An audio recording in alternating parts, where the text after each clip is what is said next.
Bienvenue sur VED Labs, le podcast de l'association Vinci EcoDrive, qui est l'association de sport automobile du pôle Léonard de Vinci. C'est notre tout premier épisode, donc le Lap One. Voilà. Et aujourd'hui, comme premier invité, comme premier guest, ma foi, on a Victor Veil, qui est un ancien membre de VED, qui a été responsable communication et qui surtout a été pilote de notre prototype d'efficience. Pilote combien de fois ? Je l'ai fait à 2 courses différentes et j'ai toujours le record, je crois. Ah là là et là ça, là. c'est cool. Ça, c'est le petit flex, Donc, comme première question, Victor, c'est présente-toi. Depuis combien de temps combien de temps t'as été à VED ? Qu'est-ce que tu fais maintenant ? Let's go. C'est parti. Déjà, merci de m'inviter. En vrai, ça me fait super plaisir d'être le premier invité. Et donc, pour me présenter rapidement, j'ai 23 ans. J'ai intégré les Sylves en 2017, donc promo 2022. Et j'ai intégré VED l'année qui suit, donc en deuxième année dès 2018. Donc j'y suis resté 4 ans, dont 3 ans en projet. Donc j'ai fait une année, ma première année, sur le prototype d'efficience. Donc c'était travailler sur les liaisons au sol et donc surtout sur ce qui était à l'avant de la voiture. Et donc j'ai eu la chance d'être pilote pour le Shell Eco Marathon et le Challenge Educ-Eco. L'année qui suit et l'année d'après, j'ai été responsable communication donc de l'asso. Et voilà, je sais pas, j'ai fait DIA comme majeur, donc Data Science, Data et Intelligence Artificielle. Et j'ai fini l'école en septembre, donc il y a quelques mois, et je suis aujourd'hui Carbon Data Analyst chez Carbo, une entreprise qui fait du bilan carbone, en gros, qui propose une solution de bilan carbone assez facile à utiliser pour les entreprises et les particuliers. Ok, très très cool. Du coup, j'ai encore plein d'autres questions pour toi. J'espère. Est-ce que VED déjà était ton seul choix d'asso ? Est-ce que tu as fait plusieurs assos ? Alors en première année, j'étais à Poltech et j'étais aussi à la Sphère, Léosphère. Okay. Et c'était avec des gens de ma classe qu'on avait créé l'asso. Après, malheureusement, j'étais moins actif par la suite. Mais donc ouais, il y avait Poltech, donc je suis resté seulement une année, et la Sphère. Mais clairement, Vinci EcoDrive, c'était une des assos que je voulais rejoindre dès le départ. Et j'étais allé voir l'ancien bureau de l'époque quand ils avaient la présentation des assos, dès le premier mois où j'étais à les Sylves. Et d'ailleurs, c'est parmi les critères qui m'ont fait décider d'aller à les Sylves, de me dire c'est trop stylé en fait d'avoir une voiture comme ça. Enfin, depuis toujours, j'aime bien les voitures. Et c'est trop cool de se dire en tant qu'étudiant, t'es pas grand chose finalement, de pouvoir se dire ouais, on fabrique une voiture et la voiture participe à des compétitions. Ça me plaisait pas mal d'avoir vraiment un projet concret comme ça. Mais ouais, à part VED, c'était l'asso principale que j'ai eu pendant 4 ans. Et voilà, les 2 autres, c'était en parallèle. Et donc du coup, comment ça se passe ? Parce que là maintenant, donc, pour ceux qui nous écoutent et qui ne savent pas, il y a 2 projets, il y a le prototype d'efficience et il y a la Formula Student. Est-ce que toi, quand tu es arrivé, donc il y avait déjà la Formula Student, il me semble ? C'était le tout début, les prémices de la Formula Student. Et est-ce que toi, du coup, tu étais plus orienté tout de suite pour le prototype d'efficience ou tu hésitais un petit peu entre les deux Non, moi ça a été tout de suite le prototype d'efficience déjà parce que ça existait déjà quand j'arrivais. Donc ouais, comme je te disais, ce qui me plaisait beaucoup, c'est d'avoir un projet vraiment concret où on fait partie on découvre tout le processus de fabrication, de la conception sur ordi à la fabrication et jusque même à l'utilisation. Donc moi, ce qui me plaisait, c'était de faire partie de toute cette chaîne. Et malheureusement, la Formula Student, c'était le tout début, donc c'était encore que de la simulation, que de la conception sur ordinateur. Et ouais, cet aspect un peu moins concret, ça m'attirait pas trop. Mais après, c'est vrai que le projet de Formula Student en soi, hyper performant et qui est techniquement plus ambitieux que le prototype d'efficience, ouais, ça séduit facilement, quoi. Ok, trop cool. Et en tant que respo du coup communication, qu'est-ce que tu faisais en tant que respo com du coup ? Quel était le job ?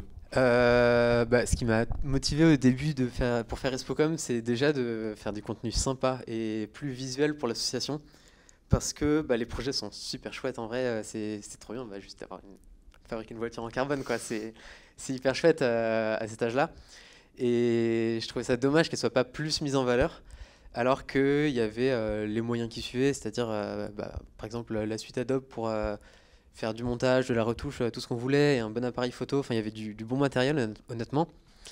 Donc je m'étais dit en tout premier lieu, ouais, c'est dommage et ça vaut le coup d'aller plus loin là-dessus. Donc c'est ce qui m'a motivé.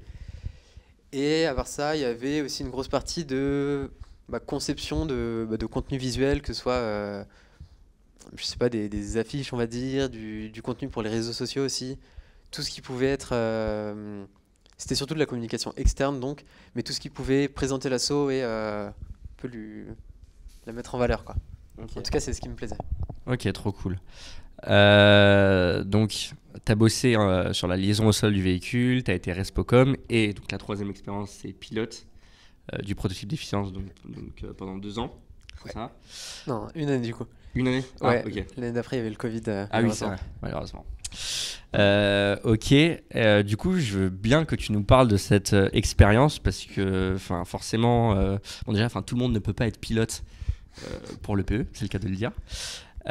Comment ça se passe? Est-ce que du coup, combien de temps ça a duré en gros dans la compétition?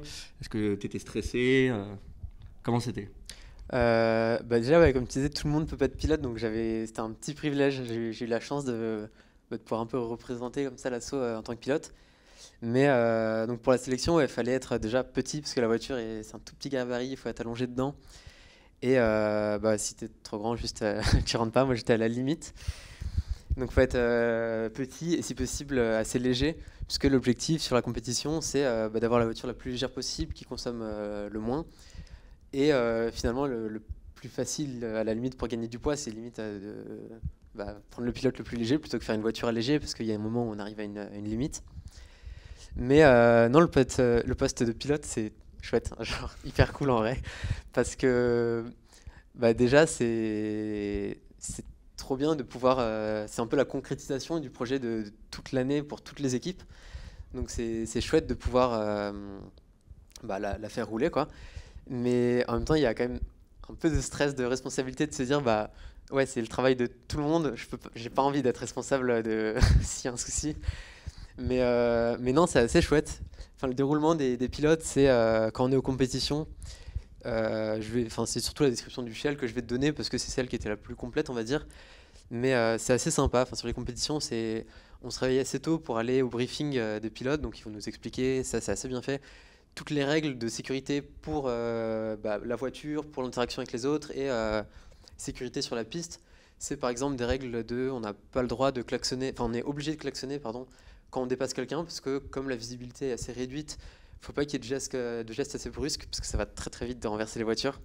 On a vu quelques petits accidents comme ça où les voitures, ça va pas très vite, donc le prototype d'efficience, pour ceux qui ne savent pas, c'est des voitures qui doivent rouler à une vitesse moyenne, je ne sais plus, c'est 25 ou 30 km/h. Si tu es en dessous, tu es disqualifié, donc l'objectif c'est d'être au-dessus, mais plus tu es lent, moins tu consommes en général, donc c'est pas des vitesses folles. Le plus rapide qu'on ait fait avec la voiture, ça doit être autour de 50. C'est assez marrant, 50. Mais ouais, même à ces vitesses-là, il y a des voitures qui se tapaient un tout petit peu sur des virages ou quoi que ce soit, et ça fait des tonneaux très vite, et les voitures sont bien abîmées, voire plus utilisables.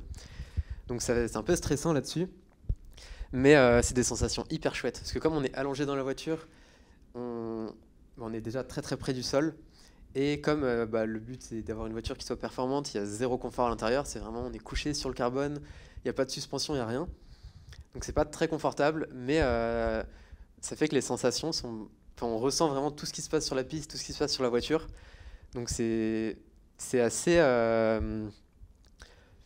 prenant, on va dire. Enfin, on est assez vite focus sur ce qui se passe et c'est assez chouette.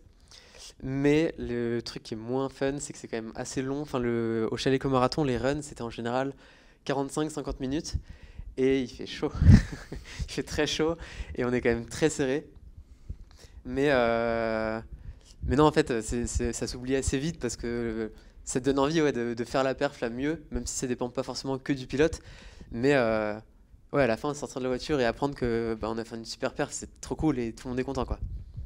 Ah, ok, trop cool. Ouais, quand tu parles d'accident, ça me faisait penser au film, je crois que c'est Le Mans 66, je sais pas si tu l'as vu. Ouais. La scène justement où tu as tous les pilotes qui avancent vers leur véhicule et qui démarrent, et on voit dès le début des accidents qui sont assez... Ouais. C'est aussi violent que ça du coup ou Quand même pas. Ça va un peu moins vite, les voitures sont moins lourdes. Okay. Mais c'est impressionnant de voir des voitures qui se retournent et surtout c'est que t'as pas envie que le travail de toute ton année ça finisse comme ça, quoi. Bien sûr. Surtout qu'il n'y a pas un deuxième véhicule. Enfin, Non, je sais on qu'il y n'a a pas. certaines écuries qui ont deux véhicules, non Et il y en a certains des fois qui ramènent des anciens véhicules, il me semble. Mais après, je sais pas comment ça se passe. Ils ont le droit d'utiliser les deux ou pas, vu qu'il y a quand même des contrôles techniques pour chaque véhicule. Et on est obligé de déclarer un minimum ce qu'on va utiliser sur la piste. Et ouais, enfin, ça doit être validé quand même. Ouais. Donc je sais pas trop comment ça se passe pour ces cas-là. Ok. Parce que oui, tu passes une série de tests aussi par ceux qui staffent en fait dans la compétition, c'est ça. Enfin, je crois qu'il y a quelque chose où tu dois voir avec les rétroviseurs ce que fait quelqu'un. Je crois que Ouais, c'est ça. Il y a pour valider, en fait, pour aller sur la piste, pour être autorisé à y aller, au Chaleco Marathon et même aux autres courses, il y a plusieurs étapes. Il y a un contrôle technique et un contrôle, on va dire, de tout ce qui est lié à la conception de la voiture, donc la mécanique et l'électronique beaucoup. Mais pour valider le contrôle technique et tout ce qui est lié à la sécurité, il faut déjà respecter toutes les règles de taille, de tout le cahier des charges de la voiture. Il faut que le pilote puisse s'extraire de la voiture assez rapidement pour les raisons de sécurité. Il faut qu'il soit harnaché d'une certaine manière, donc avec des ceintures spéciales de compétition. Il faut que la voiture freine bien, qu'elle tourne suffisamment bien, donc avec un rayon de braquage, il y a un maximum qu'il ne faut pas dépasser. Et ouais, comme tu disais, on est obligé de voir ce qui se passe devant et derrière, donc avec les rétroviseurs, et ils testent en fait les angles morts pour voir si c'est adéquat avec les régulations. Ok. Et du coup, point de vue des équipes, est-ce qu'il y a une bonne ambiance justement entre pilotes? Est-ce que vous échangez entre pilotes ou est-ce qu'il y avait un petit peu plus de concurrence comment ça se passait justement l'ambiance Non, franchement, en tout cas, des équipes avec nous, avec qui nous on communiquait, c'était trop sympa. Enfin, on pouvait pas mal échanger avec des gens qui viennent de plusieurs pays d'Europe, vu que le Chaleco Marathon c'est international. Donc il y avait déjà ça qui était assez sympa. Il y a surtout tous les âges aussi. On a vu des équipes qui étaient des équipes de collégiens et ils étaient super sympas. Enfin, c'est trop cool de voir les différents niveaux qu'il y a. Après, cette équipe-là, c'était surtout le professeur qui travaillait, qui était très sympa d'ailleurs. Mais non, l'ambiance, elle est super chouette. C'est assez facile d'échanger avec les autres, que ce soit sur la manière dont on a fait notre voiture, pour voir un peu comment les différentes équipes ont abordé le prototype dans notre cas. Et ouais, quelles technologies ils utilisent ou quel design, parce qu'on voit qu'il y a quand même quelques designs qui se répètent. Certaines voitures qui sont d'ailleurs dupliquées, qui doivent utiliser le même moule. Mais c'est assez intéressant de parler avec les autres là-dessus. Et ça nous aide d'avoir d'ailleurs comment on pourrait améliorer notre voiture par rapport aux équipes qui sont meilleures ou alors qui ont fait des trucs un peu sympas. Mais non, clairement, les compétitions, c'est une ambiance hyper sympa. Enfin, la cohésion de groupe, elle est beaucoup plus forte que pendant l'année de manière générale, vu qu'on est tous là pour la voiture, pour que ça marche, pour faire une bonne performance.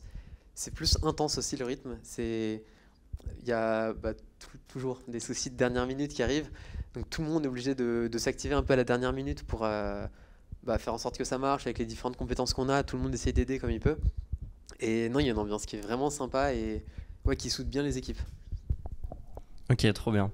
Là, du coup, forcément, tu n'es pas sans savoir que le Chaleco Marathon, c'est encore cette année, bien sûr, qu'on va y participer. Du coup, si notre futur pilote, là, pour cette année, écoute ce podcast, qu'est-ce que tu lui donnerais comme conseil, justement, en tant que toi, ancien pilote de VED, sur quoi il doit se focus en particulier qu'est-ce que tu peux lui dire?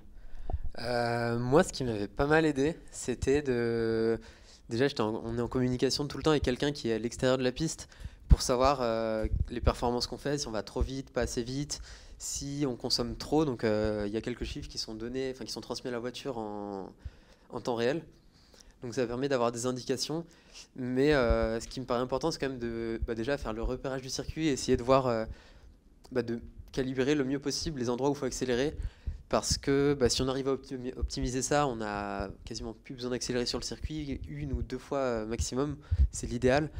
Mais sinon, non, sur la piste pendant la compétition, moi, je dirais surtout de faire attention vraiment à se concentrer sur les règles, donc le klaxon, les dépassements, même les lignes de sécurité, parce que les pénalités, ça arrive vite et ce serait dommage de se faire annuler un temps ou de se faire éliminer de la compétition pour quelque chose comme ça. Il y en a vu quand on y était, de gens qui ont créé des situations assez dangereuses, c'est-à-dire que quand il y a des voitures qui ont des soucis, elles s'arrêtent au milieu de la piste et il y a des commissaires, comme sur une course officielle, qui viennent les aider. On a des drapeaux jaunes ou des drapeaux rouges selon la situation. Et on avait une équipe comme ça qui a été disqualifiée parce qu'ils sont pas du tout ralentis sur un virage rapide et à l'aveugle en drapeau jaune. Et ça aurait pu être super dangereux parce qu'ils avaient une voiture qui était très aiguisée, on va dire, à l'avant, qui était assez balèze. Et ouais, il me semble qu'il était rentré dans les jambes du commissaire ou quelque chose comme ça. Donc ouais, ils se sont fait éliminer, mais ça arrive vite de faire une erreur comme ça, quoi. Que ce soit de l'inattention ou juste de la maladresse, mais... Ok. Et en tant que, enfin justement, pour cette compétition, est-ce que tu trouves que c'est très professionnalisant? Est-ce que la compétition, enfin, elle donne un peu lieu d'être organisée en tant qu'amateur, ou est-ce que c'est vraiment très sérieux comme événement? Non, je trouve que le niveau, il est déjà assez sérieux. Bah, rien que quand on voit les différentes voitures qu'il y a, les technologies utilisées, rien que la fibre de carbone, je considère pas que ce soit vraiment un matériau amateur aujourd'hui. Parce que son utilisation, c'est beaucoup plus poussé. Il faut faire toute une étude de résistance, il faut faire des moules dédiés. Quand on fait nous-mêmes le carbone, il y a certaines équipes qui ne le font pas. Mais non, le niveau, il est quand même assez bon. Et on voit avec certains sponsors qui viennent aux courses et qui proposent des fois des stages aux personnes qui arrivent à se démarquer ou qui ont des dossier assez bon parmi les équipes, que ça peut clairement débouler sur un bon projet professionnel et ouais, derrière avoir une vraie professionnalisation. Ok, donc un bon tremplin pour les étudiants, quoi. Ouais, on avait Ferrari qui était là à notre édition, qui proposait des stages. Petite start-up en devenir. Il y a de l'espoir. Trop cool, trop cool. On va rebondir à nouveau sur notre asso, Vinci EcoDrive. Je sais, oui, parce que c'est vrai que je me suis pas présenté moi, mais donc du coup je suis le coprésident de cet asso depuis avril dernier. Et j'ai fait passer beaucoup d'entretiens et il y a beaucoup de personnes qui me demandaient, ouais, mais moi, enfin, cette asso elle m'intéresse, mais je suis pas tant dans les voitures que ça. Enfin, je regarde pas tout le temps la Formule 1, par exemple, ce genre de choses. Est-ce que pour toi c'est nécessaire d'être un fin connaisseur de Formule 1 pour être dans cette association, voilà, dans le cadre de s'épanouir, quoi. Est-ce que c'est une obligation? Obligation, non. Après, c'est sûr que ça aide de comprendre un petit peu, d'avoir des bases sur, je vais pas dire la mécanique, parce qu'au final, on fait pas tous de la mécanique. Enfin, c'est même assez rare qu'on fasse vraiment de la mécanique. Mais ça aide de comprendre comment fonctionne une voiture, les différentes pièces qui existent. Par exemple, juste comment la puissance du moteur est retransmise aux roues. Des petites connaissances comme ça aide, je trouve, quand on est en projet. Mais c'est clairement pas nécessaire pour entrer dans l'assaut et pour apprécier le projet, quoi. On apprend plein de choses et on voit tout un cycle de vie, toute la création d'un produit de manière générale. Et c'est la création qui s'applique à une voiture, mais qui pourrait s'appliquer aussi bien à je sais pas, un paquet de bonbons qu'à un avion, quoi. Donc c'est intéressant de voir toutes ces étapes et juste de voir ce qui nous plaît dans tout ça, si jamais ça intéresse les gens. Mais faut clairement pas que la passion automobile ce soit un frein à rentrer dans l'association. Surtout si les gens, comme tu me le dis, disent dès le départ qu'ils trouvent le projet cool et qu'ils aiment bien l'asso. Ok, trop cool. J'en ai d'autres aussi qui me disent que ce qui les intéresse aussi, c'est le caractère, on va dire, éco-friendly de l'asso. Alors oui, donc ce qu'il faut savoir, c'est que nos deux projets sont 100% électriques. Mais qui dit électrique dit aussi des grosses batteries, et ça c'est en particulier pour la Formula Student. Du coup, est-ce que toi, selon toi, du coup, VED a une dimension vraiment environnementale dans le cadre de ces projets? Au début, quand j'étais rentré dans l'asso, je trouvais ça cool de travailler sur l'électrique, mais j'avais pas encore cette prise de conscience, on va dire, écologique. Donc ça fait 2 ans, je pense à peu près que on va dire, j'ai pris conscience du problème et j'ai envie d'agir pour aller vers le mieux. Donc j'essaie de pas mal m'informer. Et je trouvais ça intéressant après après m'être intéressé beaucoup plus à tout ce qui concerne le climat, revenir sur mes expériences passées. Et en repensant à VED, c'est vrai que je trouve ça assez chouette au final les deux projets qu'il y a. C'est-à-dire que sur le prototype d'efficience, c'est une voiture qui est beaucoup plus légère et qui vise la réduction de consommation au maximum. Donc avec typiquement les pénuries d'électricité, enfin pas les pénuries, mais l'abaissement des stocks d'énergie qu'on a, ça rentre un peu dans ce contexte. Et la Formula Student, c'est un pan tout opposé, mais qui vise vraiment la performance. Et avec du recul, je trouve ça assez chouette d'avoir ces deux projets-là en me disant, bah, ça montre un peu tout le potentiel de l'électrique, enfin, en tout cas que l'électrique pourrait avoir pour la mobilité terrestre. De se dire, bah, d'un côté, ça permet, si on l'utilise bien, d'avoir une consommation qui est vraiment, vraiment réduite par rapport à du thermique, parce que le rendement de l'électrique est vraiment bon par rapport au thermique. Je crois que ça peut monter jusqu'à 90% de rendement contre quelque chose qui doit stagner autour de 50% pour le thermique. Et donc de ce côté-là, ouais, la réduction de consommation, je trouve ça chouette. Et de l'autre côté, il y a la performance, on va dire, pure, qui est bien mise en avant avec l'électrique, parce qu'il y a un vrai potentiel. Et là, je trouve enfin, ça fait pas très longtemps qu'il y a des compétitions vraiment électriques, comme la Formula E qui existe, ou les compétitions électriques en Formula Student. Mais pour moi, ouais, ça permet de démontrer ce potentiel-là aussi. Et ouais, ça peut permettre à d'autres personnes de commencer à apprécier l'électrique et montrer que ouais, ça marche aussi bien, voire mieux dans certains cas que le thermique. Et ouais, c'est important, pas au futur, mais c'est important de démocratiser l'électrique pour la mobilité, je trouve. Ok. Du coup, si on reste sur les voitures, toi, je sais que tu aimes bien les voitures. J'aime bien les voitures. Mais aussi, donc, tu veilles à essayer d'avoir un respect sur l'environnement et à agir de façon un peu éco-responsable. Est-ce que tu penses que la voiture, c'est compatible avec un monde qui est éco-responsable, et est-ce que tu vois la voiture, en gros, dans un futur qui est éco-friendly, en fait? Bah, dans tous les cas, on sait très bien que ça va pas disparaître, la voiture. Enfin, c'est une liberté enfin, c'est le premier argument, mais la voiture, c'est une liberté. Ça permet à plein de gens de pouvoir aller plus loin, plus facilement. Il y en a certains qui ont besoin de la voiture pour aller au travail. Mais clairement, on ne peut pas continuer à avoir le même usage que la voiture aujourd'hui, quoi. Il y a beaucoup trop de voitures individuelles, on utilise beaucoup trop. Et la consommation énergétique de manière générale des voitures est quand même énorme. Quand on regarde l'empreinte carbone d'un Français moyen, il y avait une étude qui a été faite par MyCO2, c'est rattaché à Carbon 4, je ne sais pas si tu connais, c'est en gros le bureau d'études, enfin pas le bureau d'études, mais pardon, j'ai pas le mot, dire la boîte de conseil de Jean-Marc Jancovici qui permet aux entreprises de faire leur bilan carbone, obtenir des conseils.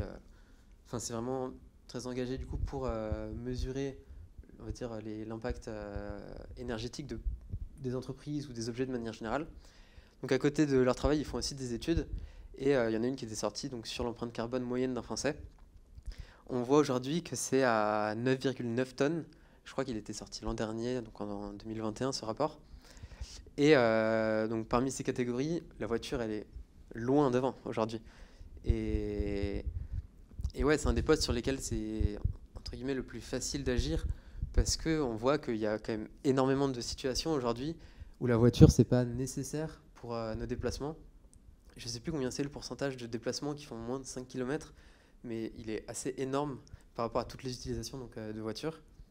Et tous ces déplacements-là, on peut se dire que dans la plupart des cas, typiquement dès qu'on est en ville, ça sert à rien du tout d'avoir une voiture. On peut très bien le faire à vélo, voire à pied si on est un peu motivé. Mais ça se fait très bien à vélo, ça se fait très bien en transport en commun dans la plupart des cas.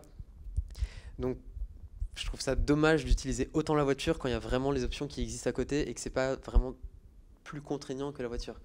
Enfin, il y a certains cas où quand on regarde typiquement dans la rue le matin, le soir ou l'après-midi, les 3 quarts des gens sont seuls dans leur voiture.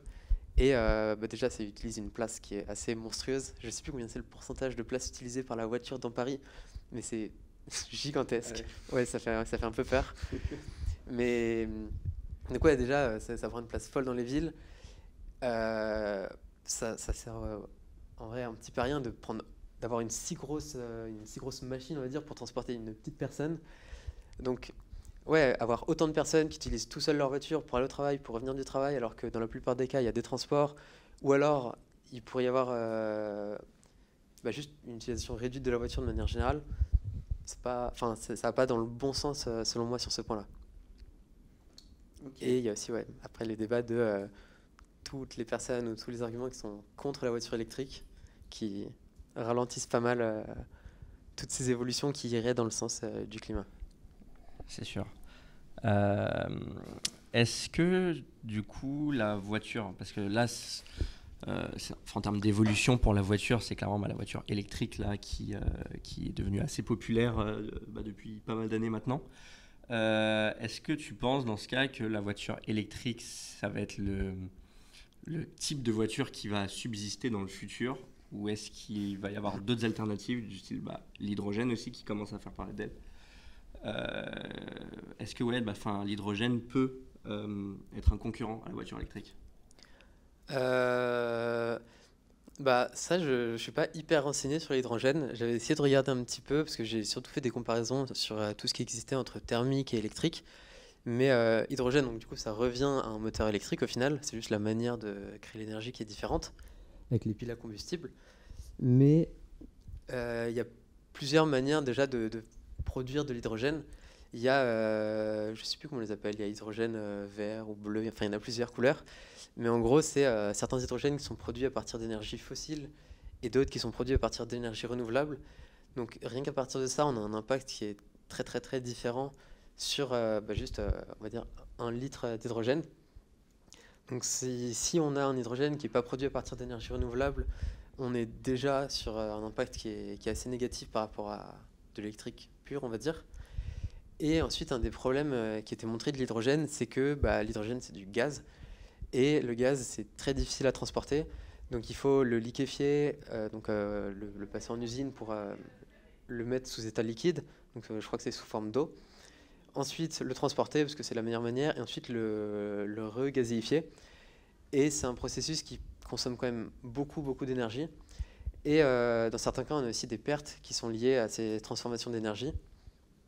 Donc on est encore au début de l'hydrogène, il n'y a pas beaucoup de marques qui se sont lancées là-dedans. Il y a Toyota qui est pas mal. Je crois qu'il y a d'autres marques qui commencent à arriver sur ce marché.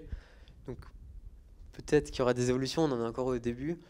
Mais ça me semble quand même pas parfait comme solution. Et surtout, ça amène pas mal de marques à communiquer là-dessus comme un moyen de transport qui est en théorie parfait parce qu'il rejette de l'eau en théorie. Mais on tombe très vite dans le greenwashing parce que ça cache toutes ces étapes de production de la voiture, de production de l'hydrogène. Et donc oui, c'est loin d'être parfait. Et dans tous les cas, que ce soit de la voiture que ce soit full électrique ou alors qu'il soit par pile à combustion avec de l'hydrogène, le problème au final, c'est pas ces types de voitures-là, c'est la voiture tout court. Et c'est pas possible d'avoir autant d'utilisation de voitures, on le voit très bien là avec donc les crises énergétiques qu'on vit en ce moment. C'est déjà compliqué avec un parc, si on focus vraiment que sur les voitures, c'est déjà assez compliqué d'alimenter juste les foyers des Français. Alors si en plus on rajoute un parc électrique qui fait la même taille qu'aujourd'hui en électrique, ça collera jamais quoi. Ok, oui, bien sûr. Est-ce que tu penses, quelle serait mais là je parle plus à l'heure actuelle, la meilleure solution si on devait choisir entre une voiture 100% électrique et une voiture hybride? Est-ce que tu penses qu'il y a un meilleur choix entre les deux? Je crois que les études montraient que ça reste quand même l'électrique qui reste devant. Parce que, déjà, comme je disais tout à l'heure, entre la différence, je sais plus, je crois que c'était pendant les courses du Chéléco-Marathon qu'on en parlait, mais l'électrique a un très très très bon rendement par rapport au thermique.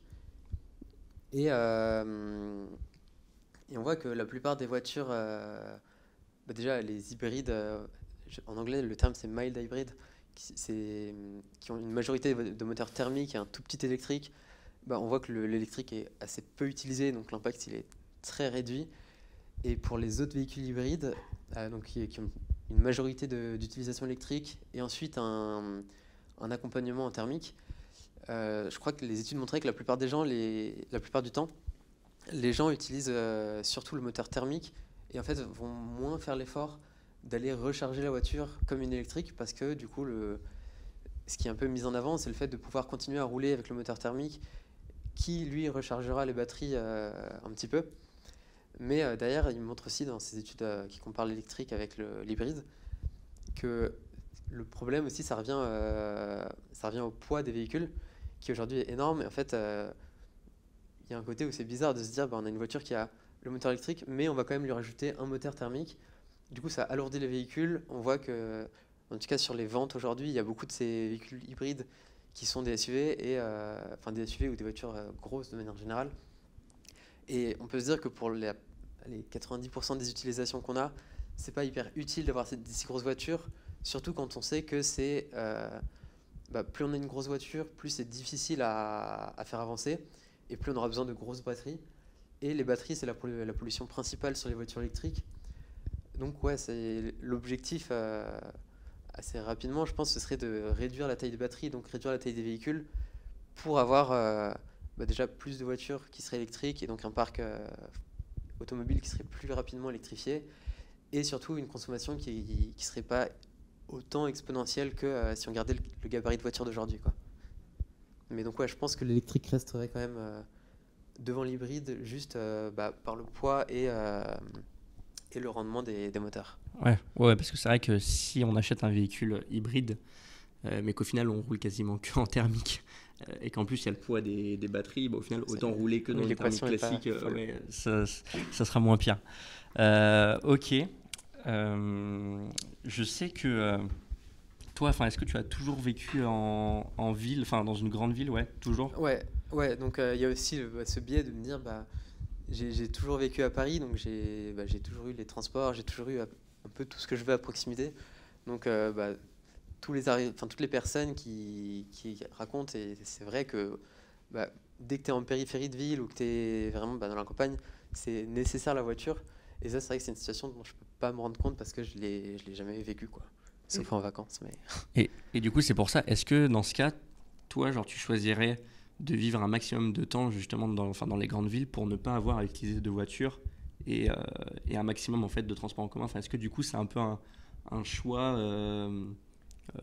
environnemental justement de vivre dans une grande ville? Je crois qu'il y a des études qui sont sorties là-dessus récemment, je les ai pas vues, mais qui parlaient exactement de ça. Mais non, c'est sûr que d'un point de vue réduction de l'empreinte des déplacements, c'est assez avantageux de vivre en ville. Enfin, je fais pas mal de vélo et j'ai la chance d'aimer ça, donc c'est pas une contrainte.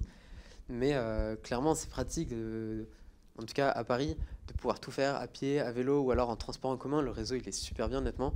Enfin, même si des fois il y a des petits retards, des petits soucis, ce sera jamais parfait, mais le réseau, là, il est super bien maillé à Paris, et où qu'on soit, on aura forcément un bus, un métro ou un RER. Enfin, il y a toujours quelque chose. Donc, c'est sûr que d'un point de vue mobilité, c'est une bonne option d'être en ville, je trouve, et ça tend à réduire l'impact. Ok. Qu'est-ce que tu penses que tout le monde devrait faire pour justement limiter son impact environnemental? Par là, en gros, c'est vraiment faire des actions du quotidien. Pour toi, quelles sont en gros les bases à faire pour être un citoyen éco-responsable? Ouais, déjà, juste, je voyais des chiffres comme ça qui chiffraient justement les actions qui ont le plus gros impact. Et dans ce qui a le plus d'impact, il y avait les deux premiers postes qui étaient liés à la mobilité. Le tout premier, c'était prendre moins l'avion. Dans l'étude, je crois que c'était faire un vol transatlantique en moins, donc l'équivalent de un Paris-New York. Parce que, pour donner un ordre de grandeur, l'aller-retour Paris-New York, c'est approximativement 2 tonnes de CO2 émis. Et 2 tonnes de CO2, c'est l'objectif qu'on a pour les émissions annuelles d'un Français pour atteindre la neutralité carbone, donc au niveau français. Donc il faudrait que la moyenne de tous les citoyens soit à 2 tonnes pour pouvoir... En fait, la neutralité carbone, c'est pour pouvoir derrière respecter au maximum les accords de Paris, donc d'un réchauffement qui ont été révisés à 2 degrés maintenant. Mais donc ouais, c'est dommage de, on va dire, un peu flinguer toute son empreinte carbone d'un an pour un aller-retour en avion. Après, il y a des cas où forcément c'est nécessaire, des gens qui vivent là-bas, ou alors qui vont passer des périodes beaucoup plus longues dans ces endroits. Mais c'est sûr que prendre moins l'avion, ça a un impact qui est assez direct. La deuxième action qui chiffrait, c'était le passage d'une voiture thermique à hybride. Donc c'était, je ne sais plus si c'était hybride ou électrique directement. Mais en gros, il montre que juste passer une hybride, ça a déjà un impact qui est assez fort. Et ensuite, si en plus on va vers l'électrique, c'est encore mieux, surtout en France, avec un mix énergétique qui est assez décarboné.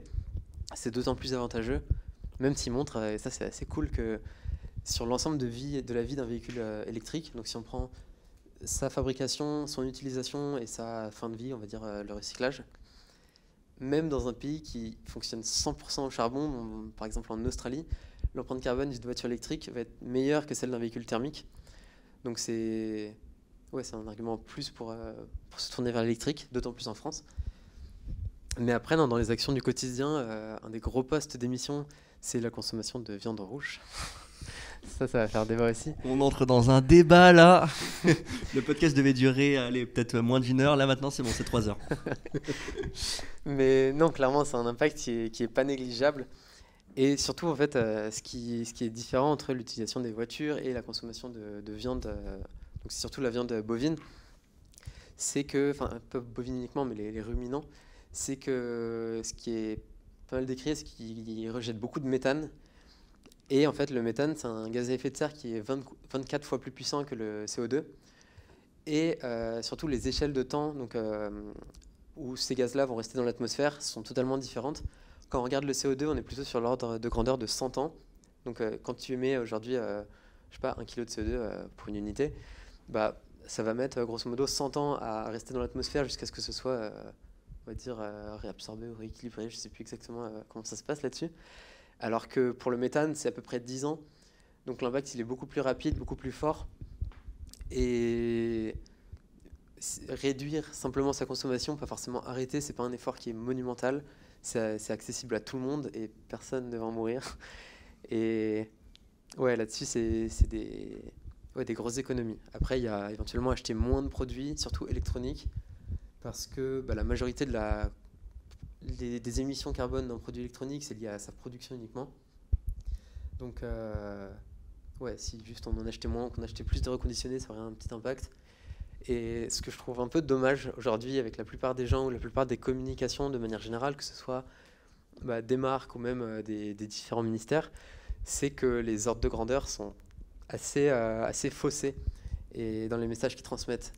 Par exemple, il y avait le message qui avait fait pas mal parler de l'ancienne ministre qui a du coup démissionné de la transition écologique en France, qui était passée à la radio et qui disait en gros ça a beaucoup plus d'impact de trier ces petits emails rigolos avec des pièces jointes que je sais plus sur quel débat c'était, si c'était les jets privés ou autre chose, alors que non, enfin oui, les ordres de grandeur ils sont pas, et je trouve ça limite dangereux de commencer à faire croire aux gens que juste trier ses déchets c'est suffisant, trier ses mails c'est suffisant, alors que l'impact c'est rien du tout quoi. Et il y a plein d'autres sujets sur lesquels ce serait beaucoup plus intéressant de communiquer, pas forcément d'impliquer les gens directement, on ne va pas leur dire fais ça du jour au lendemain, ça aura un impact super bien, mais déjà de faire en sorte que les gens aient les ordres de grandeur en tête et sachent un peu plus précisément qu'est-ce qui consomme beaucoup d'énergie, enfin qu'est-ce qui émet plutôt beaucoup de carbone, ou qu'est-ce qui est plutôt vert, pour en gros savoir où focus les actions. Ce serait bien de communiquer là-dessus dans un premier temps pour que les gens décident de ce qu'ils ont envie de faire, parce qu'on va imposer aucune action à personne, ce serait pas hyper productif, mais que les gens puissent décider en se basant là-dessus. Ça je vois que ça a de l'impact et je serais capable de réduire mon utilisation de je sais pas, je vais pas acheter un iPhone tous les ans par exemple, j'en suis capable. Ce serait bien que les gens aillent dans ce sens-là en partant directement de l'ordre de grandeur et ensuite vers l'action, plutôt que juste avoir des petites actions faciles qui n'auront pas beaucoup d'impact, même si elles sont essentielles. Ok, très clair. Est-ce que, je sais que tu as fait quelques pays, que tu as visité quelques pays, tu as fait quoi? Donc, tu as bossé en Belgique, c'est ça? Ouais. Tu as fait quoi d'autre aussi Dans le cadre des études, j'ai été qu'en Belgique. Après, on fait des voyages avec ma copine pour le loisir, on va dire, pour nos vacances. Il y a une question après ça, t'inquiète. J'ai très peur. Non, mais clairement, je suis pas parfait là-dessus. Cette année, on a pris beaucoup de fois l'avion. On est allé en Espagne, on est allé au Maroc et on est allé au Portugal. C'est loin d'être parfait. Et mon travail est amélioré là-dessus. L'été prochain, on part en train. Et ça sera hyper cool. Mais c'est le mec qui dit de voyager, de limiter en avion, il balance tous ses déplacements en avion. Non, mais si. Mais en fait, ce qui est un peu plus limitant, on va dire, c'est que je suis pas le seul dans ces décisions, on va dire. Par exemple, j'ai essayé d'arrêter la viande au grand maximum, donc dès que je suis tout seul, je mange pas du tout de viande. Quand je suis invité ou ou même juste que les plats végétariens me donnent pas du tout envie, bah, je prendrai aussi un peu de viande. Donc c'est pas parfait. Mais ouais, faut prendre en compte aussi le fait que je suis pas tout seul à faire ça, donc faut faire des concessions à un moment et essayer d'agir bah, là où c'est possible plus rapidement, on va dire. Mais on y travaille.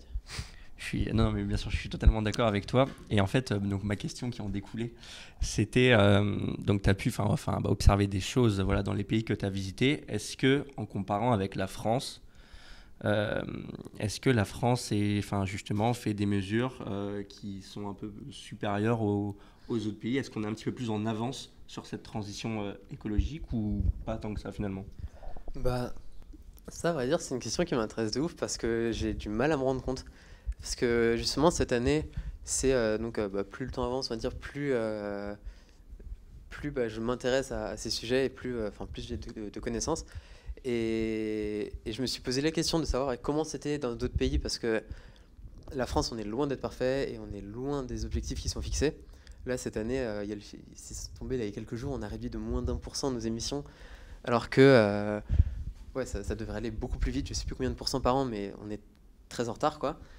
Mais quand je voyais les autres pays et enfin du coup du peu que j'en ai vu, parce que j'ai pas non plus beaucoup parlé avec les gens et je me suis pas intéressé beaucoup aux politiques qu'il y a là-bas.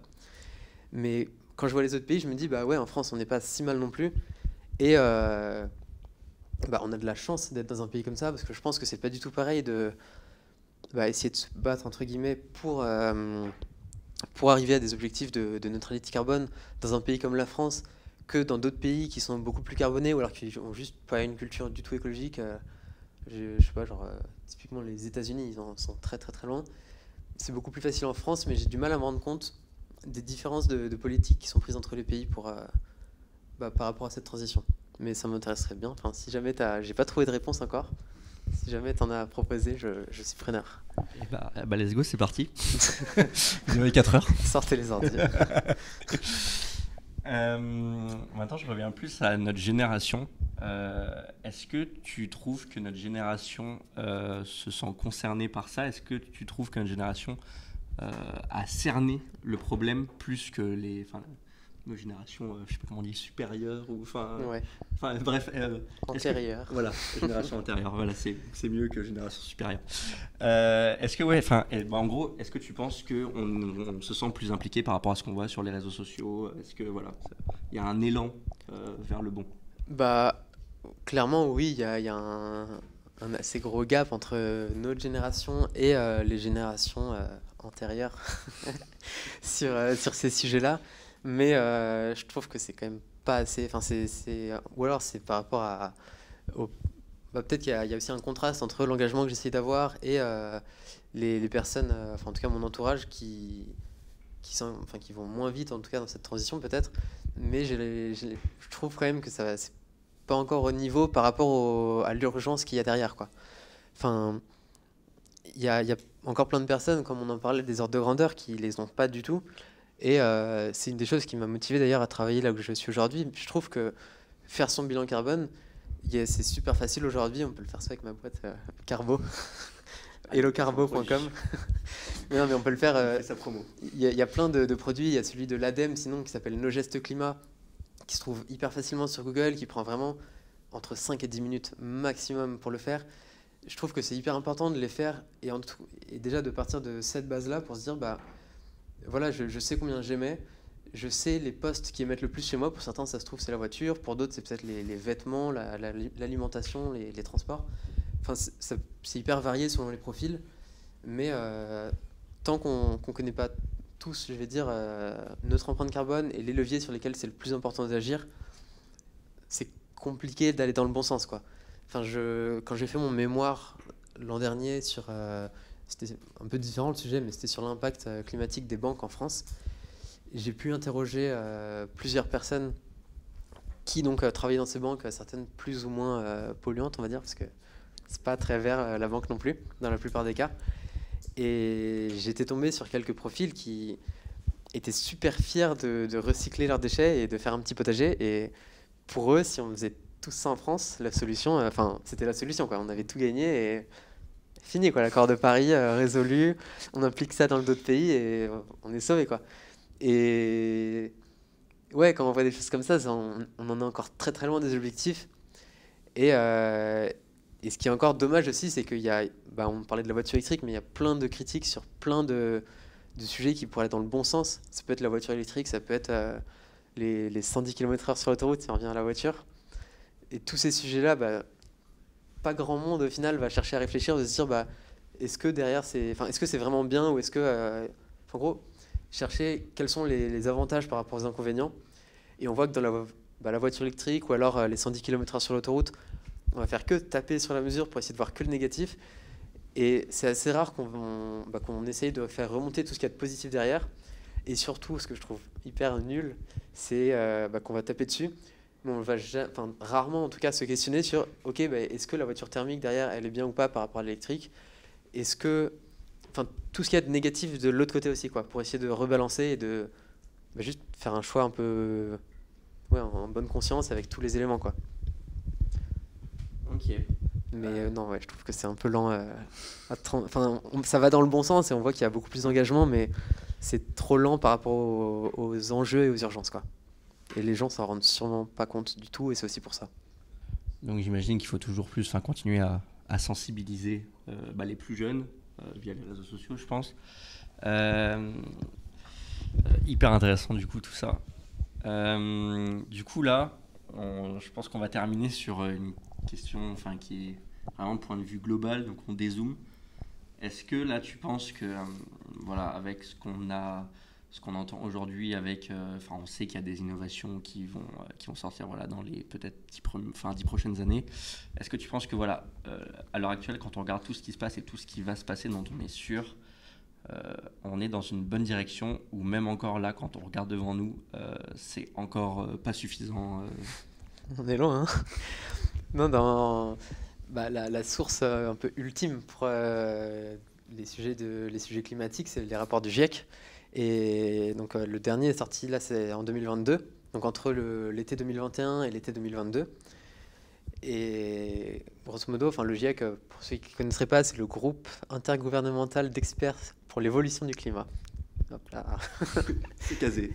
Mais non, en fait, leur travail, il n'y a pas de travail de recherche, c'est uniquement de la synthèse. Donc ils publient, je crois que c'est entre tous les 5 et 7 ans. Ils vont prendre des milliers et des milliers de papiers scientifiques qui ont été publiés et validés, donc quelque chose de fiable. Et ils vont faire une synthèse de tout ça. Donc c'est sur plein de sujets. Ça peut être sur le climat, sur l'économie, sur la sociologie, sur la psychologie, vraiment sur plein de sujets différents. Et dans leurs travaux, ils vont synthétiser tout ça pour avoir un peu une vision globale et en gros du moment T du climat et comment il pourra évoluer dans l'avenir.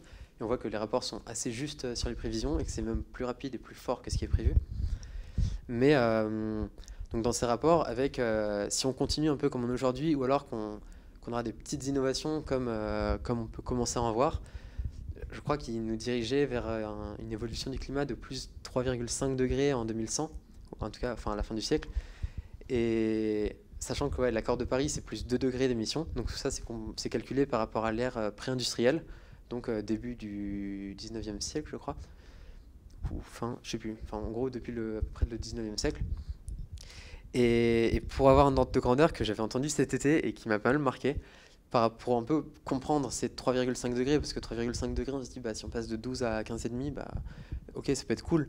Mais en gros, si l'ère pré-industrielle, donc c'est le 0, moins 5, c'est la dernière ère glaciaire qu'on a connue. Donc c'est l'Europe recouverte de glace, pas de vie quasiment dans toute cette zone, et c'est que 5 degrés de différence. Donc là, cet été, on a vu que c'était assez catastrophique tout ce qu'il y a eu sur les sécheresses, les inondations l'été d'avant. On a eu beaucoup d'incendies. Ça impacte tous les secteurs, que ce soit sur l'agriculture, l'énergie. C'est global, quoi. Là, aujourd'hui, en France, on est c'est horrible de dire ça, mais on est à 1,7 degré. Et donc, ouais, c'est déjà pas le monde du tout qu'on connaissait quand nous, on était petits, quoi, et on n'est pas si vieux que ça. On n'a pas 300 ans. Et nous ne sommes pas dans les générations antérieures. pas encore. Bientôt. Pas encore. Mais non, un monde à 3,5 degrés, je pense qu'il y a beaucoup de gens qui ne se rendent pas compte à quel point c'est pas le même monde, à quel point c'est chaud. Et ce sera les températures qu'il fait là, pendant qu'on enregistre le podcast, début d'année 2023, pas normal, quoi. Enfin, il est pas censé faire 25 degrés enfin, non, 25, j'exagère un peu, mais il a fait 22 degrés, là, le 31 décembre. On est en hiver, quoi. Et, enfin, après, il n'y a pas que la météo qui va être impactée, mais ça impacte ouais, tous les secteurs. Mais il montre que ouais, si on continue timidement comme on le fait aujourd'hui, bah, on sera loin des objectifs et enfin, c'est catastrophique, quoi.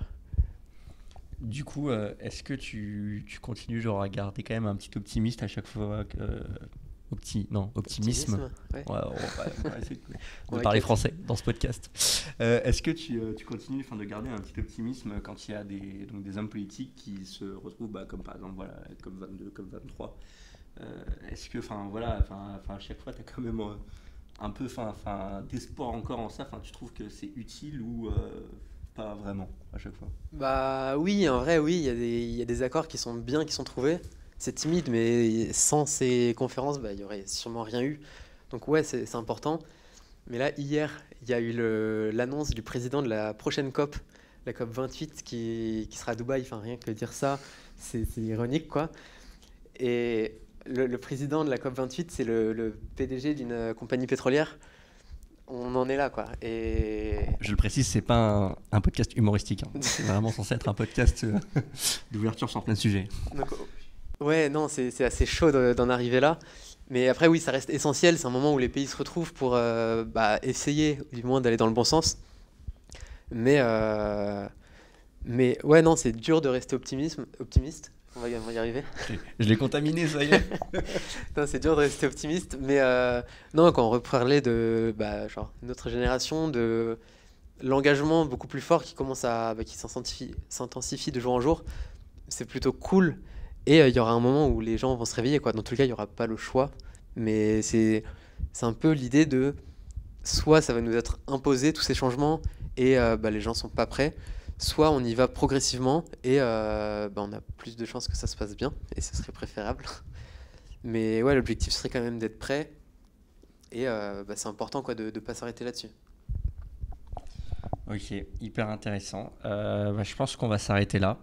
Je te remercie, Victor. Merci à toi, merci à VED. C'était hyper intéressant. Donc voilà, puis tu es toujours membre de VED, hein, même si tu es dans l'école, c'était toujours un plaisir de t'avoir. Et du coup, nous, on se retrouve dans un prochain podcast. On ne sait pas encore quel est le prochain invité, mais on le saura sans trop tarder. Merci de nous avoir écoutés.